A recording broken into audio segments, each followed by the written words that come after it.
안녕하십니까. 갈라파고스 방송 지식플레이 제11회를 시작합니다. 지난 9회에서 배3의 무초, 10회에서 돈데보이라는 남미 음악을 소개해드렸습니다. 제2회에서 소개해드린 엘콘도 파사와 같이 우리나라에 가장 잘 알려진 남미 음악이지요. 지식 플레이에서 말씀드린 내용이 여러분들의 음악 감상에 도움이 되기를 바랍니다. 다시 중남미로 돌아와서 에콰도르를 포함한 중남미 국가들의 현재와 미래에 대해서 이야기해 보고자 합니다. 혹 어떤 시청자분들은 중남미가 우리나라와 무슨 관계냐? 크게 흥미있는 화제도 아니다. 이렇게 말씀하실 수도 있습니다. 그렇지만 1970년대, 80년대 남미와 아시아 그리고 우리나라에서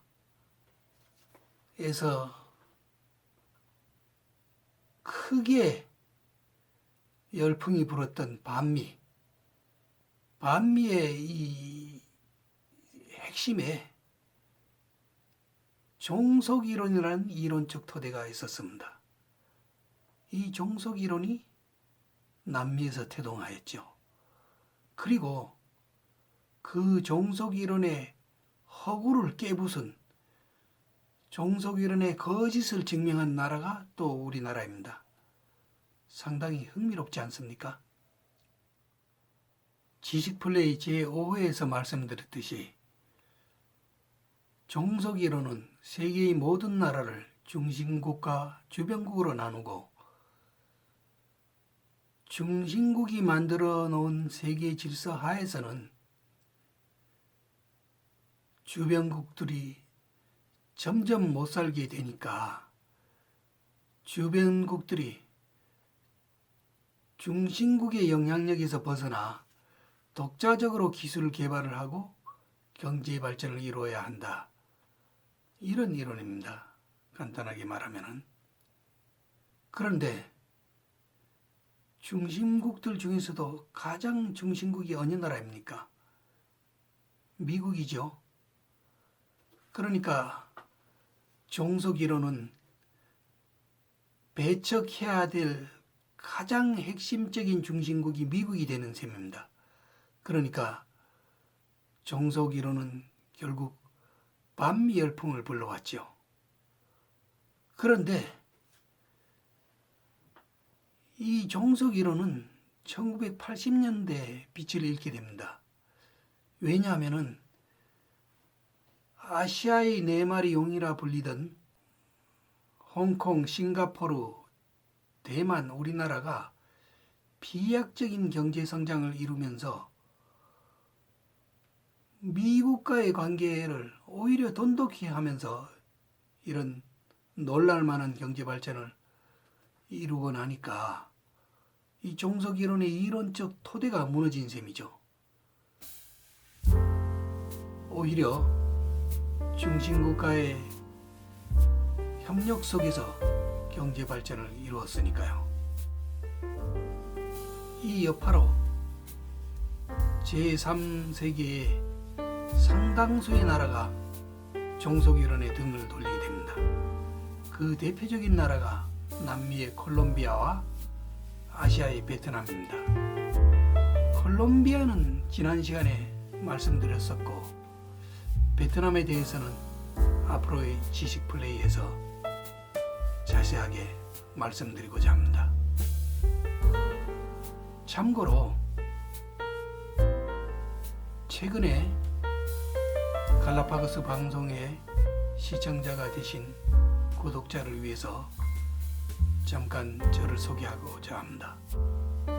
저는 최근 중남미 매스컴 연맹에서 2년 동안 근무하였으며 MBC 베트남 법인장을 역임하였습니다. 그래서 앞으로 지식 플레이에서는 중남미와 베트남을 중심으로 많은 얘기를 해나갈까 합니다. 그리고 그럼 종속 이론은 무엇이 문제였을까요?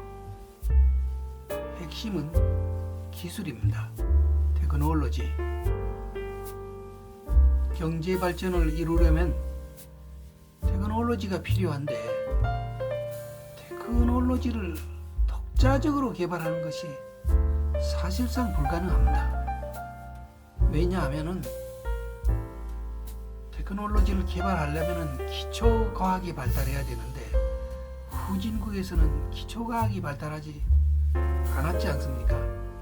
그 바탕 위에서 새로운 기술을 개발한다는 것이 가능하지가 않죠. 가령 예를 들면 화이자나 모더나 백신을 생산하는 미국 기업이 있죠. 그런데 이 백신 기술을 후진국이 어떻게 개발하겠습니까? 모든 국력을 쏟아부으면 한 10년 만에 개발할 수도 있겠죠. 그렇지만은 이미 코로나는 끝난 시점이고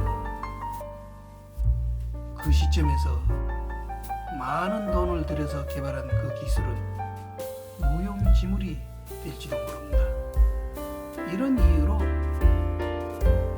후진국에서의 기술 개발은 불가능하다 이렇게 말씀드릴 수 있습니다.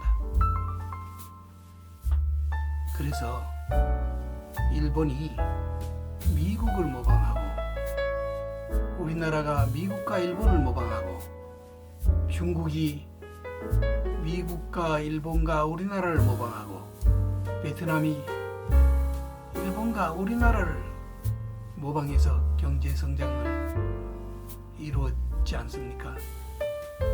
이 모델을 따르는 길이 유일한 길이라고 생각합니다. 제가 베트남 법인장을 지냈지만 사실상 남미국과 베트남을 비교하면 명목소득과는 관계없이 베트남이 더 잘 삽니다. 앞으로 더 잘 살게 될 것 같습니다. 그 이유는 나중에 지식분야에서 상세히 말씀드리겠습니다. 명목소득이 남미국가 일부 국가들이 베트남보다 높지만 실제 생활 수준은 베트남이 결코 못하지 않다. 그리고 앞으로의 발전 가능성은 베트남이 80 또는 100이라면 남미 국가들은 50도 안 됩니다. 그 이유에 대해서도 나중에 지식플레이에서 자세히 말씀드리겠습니다. 반면에 이 종속 이론은 얼핏 보기에는 그럴듯하지만은 그래서 어떤 선전선동하기에는 좋지만은 그것이 결국 허구였죠. 왜냐하면은 기술을 선진국으로부터 전수받아야 되는데 선진국, 즉 중심국을 배척하고서는 그 기술을 받을 수 없지 않습니까? 그러니까 그것은 애초에 불가능한 이론이고 오히려 기득권을 지키기 위한 기만 전술이었죠. 여기에 대다수 민중들은 속아 넘어갔고 그러니까 1969년 닉슨 독트린으로 데탕트 시대가 열리고 1972년에 미국과 중국의 공동성명이 나오고 1979년에 미국과 중국이 수교하면서 남미의 기득권층이 굉장히 급했던 모양입니다. 그래서 이 종속 이론을 더욱 확산시키게 되는데 결국에는 대한민국이 이 종속 이론의 허구를 증명해서 무너뜨렸죠. 그리고 중국이 결정타를 먹였습니다. 1979년에 등소평이 등장하면서 흑묘, 백묘론을 주장합니다. 흑묘는 검은 고양이, 백묘는 흰 고양이인데 흑묘, 백묘론은 검은 고양이든 흰 고양이든 지만 잘 잡으면 된다. 즉 공산주의든 자본주의든 경제 발전에 도움이 된다면 이념은 상관없다. 이런 뜻이죠.